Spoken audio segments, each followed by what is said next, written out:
எனக்கு முழுசா ஹெல்த் அப்படின்றத ஒரு சேஸ் பண்ணிக்கிட்டே இருக்க மாதிரி இருக்கு. நான் ஹெல்த்தியா இருக்கேன் அப்படின்ற அந்த ஃபீலிங் இல்லாம தொடர்ச்சியா இதை செய்ய வேண்டிய ஒரு விஷய சைக்கிள்ல மாட்டிக்கிட்ட மாதிரி இருக்கு. சார் எனக்கு டாக்டர் சொன்னார் சார், டாக்டருக்கு தான் இனிமேல் பிரச்சனை, நான் அவரை தொந்தரவு பண்ணினே இருப்பேங்கிறவங்க இருப்பாங்க.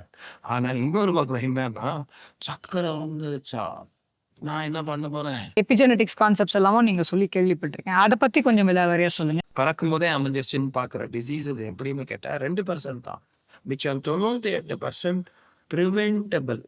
டாக்டர், டயட்டு, அப்புறம் நான் வந்து எக்ஸசைஸ், அப்புறம் ஹைட்ரேஷன், சன்லைட்டு, அப்புறம் ஸ்ட்ரெஸ் ரிலீஃபு எல்லாம் பர்ஃபெக்டாக வச்சுருக்கேன். நீங்கள் லைஃப் ஸ்டைல் சொன்ன அத்தனை விஷயங்கள் ஆர்டர். நான் 7 to 8 hours தூங்குறேன், டீப் ஸ்லீப், அப்புறம் தண்ணி கரெக்டாக குடிக்கிறேன், நியூட்ரிஷன் கரெக்டாக ஃபாலோ பண்ணுறேன், சப்ளிமெண்ட்ஸ்லாம் எடுத்துக்கிறேன், எக்ஸசைஸ் பண்ணுறேன். நீங்கள் சொல்கிற எல்லாத்தையும் பண்ணுறேன். சன்லைட்டுன்னு நீங்கள் சொன்னீங்க, அதுலேயே நான் சன்லைட்டையும் பார்க்க ஆரம்பிச்சிட்டேன். ஆனாலும் எனக்கு முழுசா ஹெல்த் அப்படின்றத ஒரு சேஸ் பண்ணிக்கிட்டே இருக்க மாதிரி இருக்கு. அந்த ஒரு நான் ஹெல்த்தியா இருக்கேன் அப்படின்ற அந்த ஃபீலிங் இல்லாம தொடர்ச்சியா இதை செய்ய வேண்டிய ஒரு விஷய சைக்கிள்ல மாட்டிக்கிட்ட மாதிரி இருக்கு. இதெல்லாம் கரெக்டா பண்ணாதான், ஆப்டிமலா இருந்தாதான் ஹெல்த்தா? இதுல ஏதாவது 1-2 மாறிச்சுன்னா ஹெல்த் இல்லையா? அது முக்கியமான காரணம் என்னன்னா, எண்ணங்களுடைய வேகம் சொன்ன இல்லையா, ஆழம், வேகம், தீவிரம், தொடர்ச்சி. சில பேருக்கு அவர்களுடைய எண்ணங்களோட வேகமா போகுதுன்னு அவங்களுக்கு தெரியாது. இன்னொருத்தர் அமைதியா இருக்காங்க. இவங்க அந்த கார் இப்ப நம்ம கார் வரும்போது நீங்க வரும்போது பார்த்தோமே, எங்கடா போயிட்டு இருக்க, அவன் பாரு முன்னாடி வந்துகிட்டு இருக்கான், இவன் சரியே கிடையாது, சார் நம்ம காரை இடிச்சிட்டு போறான் அப்படிங்கிற டென்ஷன்ல நம்ம கார் ஓட்டும் போது நிச்சயமா நான் பண்ண வேலைகள் எல்லாருக்கும் இங்க ஆப் வச்சாச்சு. இந்த ஆப்பை நம்ம என்ன பண்றது? அப்போ அந்த கார் ஓட்டுறதுல இருந்து நான் எழுந்த செகண்ட்ல இருந்து எவ்வளவு இன்டென்ஸா ஒருத்தர் வாழ்க்கையை வாழறாருன்றது பொறுத்து இருக்கு. அதுதான் key. அந்த சமயத்திலையும் ஆனா அந்த இன்டென்சிட்டியும் அந்த பேஷனும் இல்லாம சக்சஸும் இல்லை. எல்லாமே ஒரு ஒரு பேலன்ஸ் தானே. நான் ஃபுட்பால் ஆடியே தீருவேன் அப்படின்னா, ஃபுட்பால் ஆட வேண்டிய நேரத்துல மட்டும் தான் ஃபுட்பால் ஆட முடியும். எல்லா நேரமும் ஃபுட்பால் எல்லா நேரம் ஃபுட்பால் ஆட முடியாது. அதே மாதிரி வேலை செய்யற நேரம், இன்னைக்கு யார் பேஷண்டா வராங்கன்னு நம்ம பேசணும் இல்லையா? யார் பேஷண்டா வராங்க? கம்ப்யூட்டர், லேப்டாப், செல்போன், டிவி, இது எல்லாத்துக்குள்ளாரையும் அவர்களுடைய வாழ்க்கைய அதை மட்டும் அப்படியே அடுத்தா ஒன்றை மாற்றி பண்ணும்போது, இப்போதான் நான் டிவியில இருந்து நான் கம்ப்யூட்டருக்கு வந்துட்டேனே அப்படின்னா எனக்கு ஸ்ட்ரெஸ் இல்லை. இப்போ கம்ப்யூட்டர்ல இருந்து செல்போனுக்கு வந்துட்டேனே அப்படின்னா நான் படுத்துக்கினே பார்க்கலாம், நான் டிவி தான் நேராக உட்காந்து பார்க்கணும், இது பார்க்கலாம். அப்படிங்கிற போது நம்மளுடைய மூமெண்ட் ரெஸ்ட்ரிக்ஷன்ஸ் போய்கிட்டே தான் இருக்கு. எண்ணத்தின கண்டினியூஸா ஏதோ இன்ஃபர்மேஷன் பம்பார்ட் பண்ணிட்டு இருக்கு. ஆக்சுவலா அதெல்லாம் ரியல் கிடையாது, சர்வியல். ஒரு என்ன மாதிரியா இருந்தாலும் சர்வியல் தான். என்டர்டைன்மெண்ட்னு எடுத்துட்டோம். அந்த என்டர்டைன்மெண்ட்டை அதுவும் ஒரு அளவோடு தான் இருக்கணும். இன்னைக்கு ஒரு நாளும் ஒருத்தரும் அவங்க ஒரு 2 படம் 3 படம் பார்க்குற அளவுக்கு வசதிகள் இருக்கு. நாம ஒண்ணு வேணாம், செல்போன் வச்சுட்டா போதும், இன்னைக்கு எந்த படத்தை வேணா பார்க்கலாம். அந்த இத்தினோட குட்டியோட ஸ்கிரீனுக்குள்ளார பார்க்கும்போது அது சப்டைட்டில் வேற படிச்சுட்டு பார்க்கறது, அது சில நேரம் யோசிக்கும் போது இவ்வளோ ஸ்ட்ரெயின் பண்ணிக்கிறாங்க அவங்களன்னு. ஆனால் டாக்டர், அந்த பாயிண்ட் ரைட் நீங்கள் சொல்றது, இவங்க தீவிரமாக வாழறாங்கன்றது. ஆனால் என்னோட இந்த கொஸ்டின் என்னன்னா, சில நேரங்களில் biochemically we are all made up different இல்லைங்களா? இண்டிவிஜுவலாக ஒரு ஜெனடிக்ஸ் நமக்குன்னு இருக்குது, நம்மளுடைய ஹெரிடிட்டி வாங்கி வரோம், அப்புறம் என்வாயன்மெண்டல் எஃபெக்ட் எல்லாமும் இருக்கு நம்மளை சுற்றி. இப்படி நிறைய அந்த எபிஜெனடிக்ஸ் கான்செப்ட்ஸ் எல்லாமும் நீங்கள் சொல்லி கேள்விப்பட்டிருக்கேன். அதை பற்றி கொஞ்சம் விலாவரியாக சொல்லுங்க. அது எப்படி ஒருத்தரை இன்ஃப்ளூயன்ஸ் பண்ணுது, ஒருத்தர்கிட்ட என்னென்ன மாற்றங்களை உண்டு பண்ணுது, அதனால வலிகள் வரக்கூடிய வாய்ப்புகள் இருக்கா? மரபணுக்கள் மேல ஆமா, சப்போஸ் நமக்கு நம்மளுடைய மூதாதையர்கள் எந்த மாதிரி வாழ்ந்திருக்காங்க, அவங்களுக்கு எந்த மாதிரி பிரச்சனைகள் இருந்திருக்கோ அது எனக்கு வரக்கூடிய வாய்ப்புகள் இருக்குன்னு தான் சொன்னோம். மரபு அணுக்கள் மூலமாக 2%க்கு கீழே தான் நோய்கள் நிச்சயம் வந்தே தீரும்னு சொல்ல முடியும். மற்ற 98% என்ன சொன்ன, 100 வச்சுக்கிட்டீங்கன்னா 2% தான் ஒரு ஒண்ணுமே பண்ணுவாரு, வந்தே தீரும், வந்துருச்சு, பறக்கும் போதே அமைஞ்சிருச்சுன்னு பாக்குற டிசீஸ் இது எப்படின்னு கேட்டா 2% தான். மிச்சம் 98% ப்ரிவென்டபிள், தவிர்க்கக்கூடியது. இந்த விஷயத்த எல்லாரும் தெரிஞ்சுக்கணும். அதாவது யார் இதுக்கு சக்கம் பண்ணிடுறோம், யார் இதுக்கு இது வந்துருச்சுன்னு, நோய் வந்துருச்சுன்னு நம்புறோம், அது நீங்க சில நேரம் சொல்லுவீங்க, யாருக்கு நோய் வந்திருக்குன்றது இருக்கு, நோய் தீவிரம் பெரிய விஷயம் இல்ல அப்படின்னு சொல்லுவீங்க. ஸோ இப்போ சப்போஸ் சில பேர் சர்க்கரை வந்துருச்சா சார், எனக்கு சர்க்கரை டாக்டர் சொன்னார் சார், டாக்டருக்கு தான் இனிமேல் பிரச்சனை, நான் அவரை தொந்தரவு பண்ணினே இருப்பேங்கிறவங்க இருப்பாங்க. ஆனால் இன்னொரு பக்கம் என்னன்னா, சர்க்கரை வந்துருச்சா நான் என்ன பண்ண போறேன், கவலை. அந்த அதுலயே ஒரு பெரிய அதே சக்கரை தான் இவர் எக்ஸசைஸ் பண்ணவர் தான் ரெகுலரா எல்லாத்தையும் பண்ணாரு. எனக்கு வந்த காரணத்தை அவரை தேடி எனக்கு ஏன் இப்படி வரணும், நான் இதெல்லாம் பண்ணேனே அப்படிங்கிற ஒரு இதை விட இனிமேல் என்ன செய்யலாம். கரெக்ட். அதாவது யாரால அதை ஃபைட் பண்ண முடியுது, கேன்சரா இருந்தாலும் சரி, டயபெட்டிஸா இருந்தாலும் சரி, யார் ஃபைட் பண்ணணும்னு முடிவெடுத்து ஃபைட் பண்றாங்களோ அவங்களால அதை ஜெயிக்க முடியுது. கரெக்ட்டுங்களா? அதை வாரா நினைக்கும் போது ஒரு வகை, அந்த வார்ல நிச்சயம் ஜெயிப்பேன்னு நினைக்கிறது இன்னொரு வகை. தன்னம்பிக்கை. கண்டிப்பா நான் பண்ணி காட்டுறேன் அப்படிங்கிறது அந்த ஒரு வார்த்தை தீவிரம். தான் முக்கியம். என்னால் முடியும், முடிந்தே தீரும் அப்படின்னு சொல்லு. ஸோ முதல்ல எண்ணம், முதல்ல கரெக்டான தாட் வச்சிருக்கணும், கோல் வச்சிருக்கணும். 2வது நீங்க சொன்னீங்க இல்லையா, இப்போ இப்படி இருந்தாலும் வந்துருச்சு, ஏதோ நான் எல்லாம் கரெக்டா இருக்கேன் டாக்டர், ஆனாலும் எனக்கு இந்த நோய் இங்க இருந்து பிடிச்சிட்டேன் அப்படின்னு சொல்லக்கூடியவங்க எதை பண்ணா, எது முதல்ல நீங்க சொல்ல மாதிரி இத்தனை லைஃப் ஸ்டைல் ஆர்டர்ல நிறைய விஷயங்கள் பேசணும், அதுல எது ஒரு விஷயம் கண்டிப்பா தோல்வியே ஏற்படுத்தாம கண்டிப்பா உங்களுக்கு வெற்றி கொடுக்கக்கூடிய விஷயம், ஒரு காம்பனன்ட், லைஃப் ஸ்டைல் காம்பனன்ட்? அப்படின்னு பார்த்தோம்னா ஒருத்தருக்கும் அமைப்புகள் வேற இல்லையா உடம்புக்குள்ளார.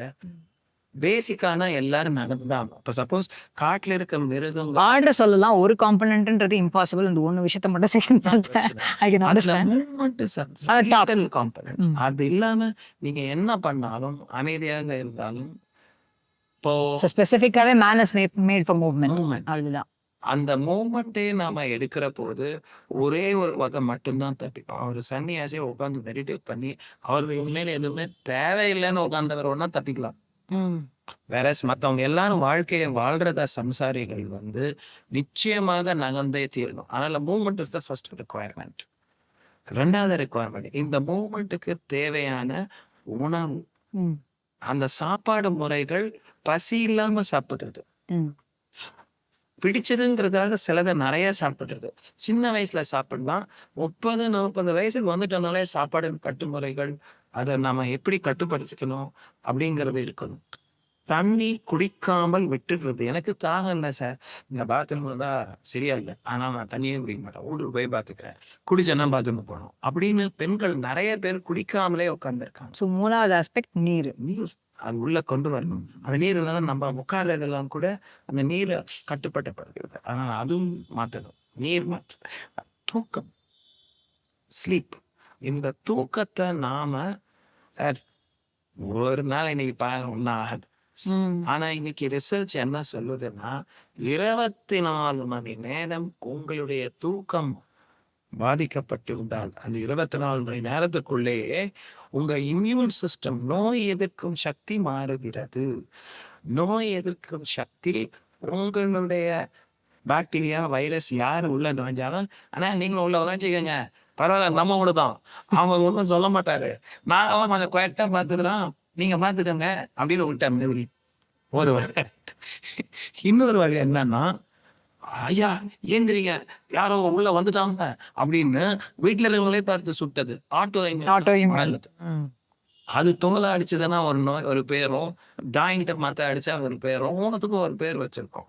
ஆனா நம்ம இம்யூன் சிஸ்டம் மாறினதுக்கு தூங்காமல் போனது ஒரு காரணங்கிறதே நம்ம பார்க்கல. சில பேர் தூங்கி இருப்பாங்க. குவாலிட்டி ஆஃப் ஸ்லீப்பும் இம்பார்ட்டன்ட். அதாவது தூங்கினேன், அடுத்த செகண்ட் என்ன நடந்ததுன்னே தெரியாது, திரும்ப எழுந்தேன்னா அடுத்து எல்லா வேலையும் செய்யற லெவல்ல இருந்தேன். ஐயா இன்னும் கொஞ்ச நேரம் தூங்க வருங்க ஐயா, ஒரு 1/2 மணி நேரம். எல்லாரும் அந்த அலாம வச்சிருவாங்க. அலாம வச்சுட்டு அந்த ஸ்னூஸ் உனக்கு தெரியாம வச்சுட்டாங்க, அது திரும்ப கத்தும், அது வரும் நான் தூங்க போறேன் அப்படின்னு தூங்குறாங்க. இவங்க எல்லாம் நிச்சயமா அதுல இருந்து ரிஃப்ரெஷ் ஆகலைன்னு அர்த்தம், குறை தூக்கத்திலே இருக்காங்கன்னு அர்த்தம். இது பெண்கள் குழந்தைய பெற்ற அம்மாவா இருக்கிற போது நிச்சயமாக அவங்க தூக்கம் ஒரு 3 வருஷத்துக்கு பாதிக்கப்படும். அதனாலதான் அந்த சமயத்துல அவங்க சர்க்கரை நோயோ, இன்னைக்கு ஹைப்போ தைராய்டிசமோ, பல நோய்கள் பெண்கள் அடையக்கூடிய வாய்ப்புகள் ஏதுன்னா அவங்க தூக்கம் பாதிக்கப்படும். ஆனா தூக்கத்துக்கு அவ்வளவு இம்பார்ட்டன்ஸ் இருக்கணும். எல்லாரும் தூங்குற நேரம் நம்ம சூரிய உதயம் அஸ்தமனம் மாதிரி அந்த சன் வந்து கீழே போயிருச்சுன்னு சொன்னா நாமளும் நம்மளுடைய வேலைகளை குறைச்சிருக்கிறோம்.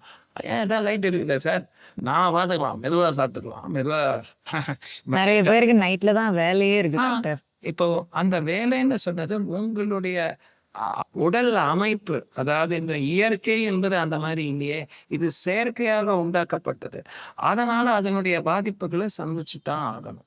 அப்போ ஜென்ரலா நான் முடிந்த அளவுக்கு நாம ஒரு 8ல இருந்து 9க்குள்ளார சாப்பிட்டு 10 மணிக்கு முன்னாடி நிச்சயம் தூங்கி இருந்தோம்னா அதனுடைய பெனிஃபிட்டாக இருக்கும். என்னைக்கு நம்ம 10 மணியை தாண்டி தூங்க ஆரம்பிக்கிறோமோ அதனுடைய பக்க விளைவுகளை ஒரே நாள்ல சந்திச்சா, சார் நேத்து தான் நான் 10 மணிக்கு படுத்தேன், ஐயோ என்ன நோய்கள் என் கதவை தட்டிக்கிட்டு இருக்குங்கிறது நம்ம யோசிக்கலாம். அந்த மாதிரி ஆக போறது இல்ல. அதனாலதான் நாம அதை எப்படி ஒண்ணா மாத்தி அமைக்க பார்க்கிறோம். ஒருத்தருக்கு பிரச்சனை இல்லாம வாழ்க்கையை கூட முடியலாம்.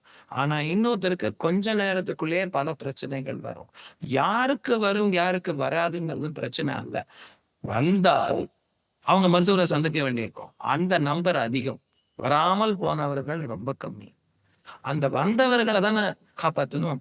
அந்த வந்தவங்களுடைய லிஸ்ட்ல பார்த்தோம்னா இந்த மாதிரியான தூக்கம் கெட்டவர்கள், நீர் அதே நேரத்துல குடிக்காம விட்டது, தாகம் வரும்போது தண்ணி குடிச்சுக்கிறேன்றவங்க, நாம வந்து சாப்பாடை தேவையில்லாம சாப்பிட்டவங்க, தவறான அதாவது தேவையில்லாத நான் உங்களுக்குள்ள கொண்டு வந்தது. இதுல எக்ஸசைஸும் கிடையாது. பண்ற எக்ஸசைஸ் நான் ஒரு நாள் பண்ணுவேன், 10 நாள்ல லீவ் எடுத்துப்பேன். ஸோ இந்த 4 டாக்டர்ஸ், ஒன்று ஒரு டாக்டர் எக்ஸசைஸ், ஒரு டாக்டர் நியூட்ரிஷன், ஒரு டாக்டர் ஸ்லீப்பு, இன்னொரு டாக்டர் வந்து ஹைட்ரேஷன். இந்த 4 டாக்டர் ஒழுங்கா இருந்தா வேற டாக்டர்லாம் பார்க்க வேண்டாம். நம்ம வச்சுக்க அதுக்கு தான் அந்த தம்ப தூக்கிடுவோம். நம்ம வந்து எக்ஸ்க்ளூசிவா இருக்கணும்னா உங்களுடைய வாழ்க்கை முறை, லைஃப் ஸ்டைல், அந்த லைஃப் ஸ்டைலை சின்ன வயசிலிருந்தே குழந்தைகளுக்கு இந்த எக்ஸாம் போதும் எக்ஸ்ட்ராவா படிக்க வேண்டிய அவசியம் இல்லைங்கிறது உண்டு பண்ணிட்டோம்னா, த்ரூ அவுட் த இயர் படிச்சாங்க, த்ரூ அவுட் த இயர் அவங்க அசஸ் பண்ணிக்கிட்டே போனாங்க. தனியா நீங்க ஒரு அசஸ்மெண்ட்டுக்கு தேவையில்லை. நிச்சயமா ஒரு பெரிய கிளாஸுக்கு வரும்போது இருந்தா ரொம்ப நல்லதாக இருக்கும். அதை சின்ன கிளாஸ்ல வச்சோன்னா அப்ப இருந்தே ஒரு மன அழுத்தத்தை உண்டு பண்ணிட்டு, குழந்தைக்கு ஏன் மன அழுத்தம், நீ இந்த எக்ஸாமை நல்லா எழுதணும், பாஸ் பண்ணியே ஆகணும் அப்படின்னு சொல்லும்போது, நான் பாஸ் பண்ணலன்னா என்ன ஆகும், நீ அடுத்த கிளாஸுக்கு போக மாட்டேன், ஃப்ரெண்ட்ஸ் எல்லாம் போயிடுவாங்க, நீ அங்கேயே உட்காந்துருப்ப, அவன் அதுலயே பயந்து போய் உட்காந்துருப்பான்.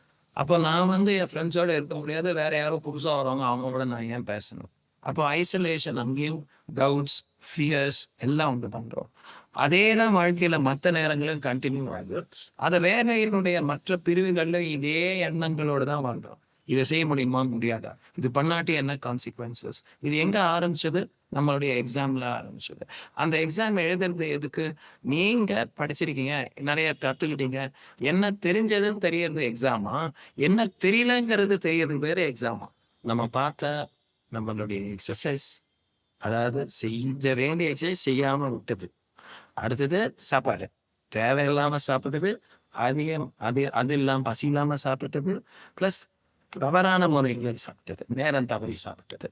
அதுக்கப்புறம் குடிக்க வேண்டிய தண்ணியை குடிக்கல, தவறானதை குடிப்பது, ஸ்மோக்கிங், அது நிறைய கொண்டு வந்துருவோம். இதை தாண்டி நம்மளுடைய கடைசியா ஸ்லீப்பு சொன்னோம். இந்த 4ஐயும் தாண்டி இது எல்லாத்துக்கும் ஒரு ஹையர் லெவல்ல மாட்டிக்கிறது எதுனா ஸ்ட்ரெஸ்.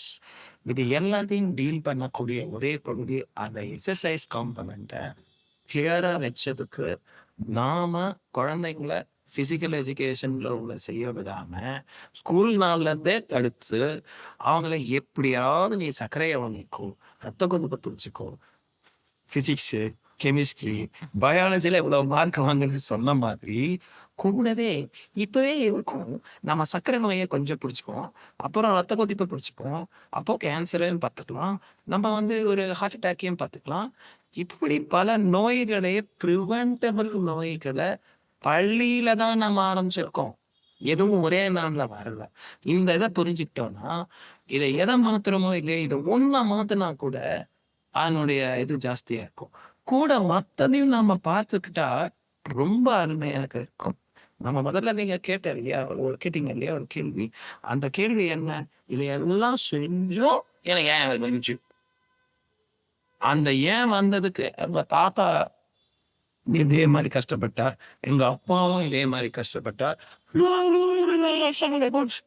அப்படிங்கிற எண்ணத்தை பார்த்துல இத தாத்தா பட்டிருந்தாலும் அப்பா பட்டிருந்தாலும் என்னுடைய எனக்கு வரக்கூடாது. சேர்க்கைக்காக மாற்ற வேண்டும் அப்படிங்கிறத அந்த பெற்றோர்கள் முடிவெடுத்திருந்தால் நிச்சயம் மாற்றக்கூடிய நிலைகள். இந்த நான் கம்யூனிகபிள் டிசீஸ் இந்த ஆஸ்பெக்ட்ஸ்ல இதை கண்டிப்பா கண்ட்ரோல் பண்ண முடியும், ப்ரிவென்ட் பண்ண முடியும். தாத்தாக்கு பாட்டிக்கு இருக்கிறதுனால உங்களுக்கு இருக்கணுன்ற அவசியம் கிடையாது. அதுதான்.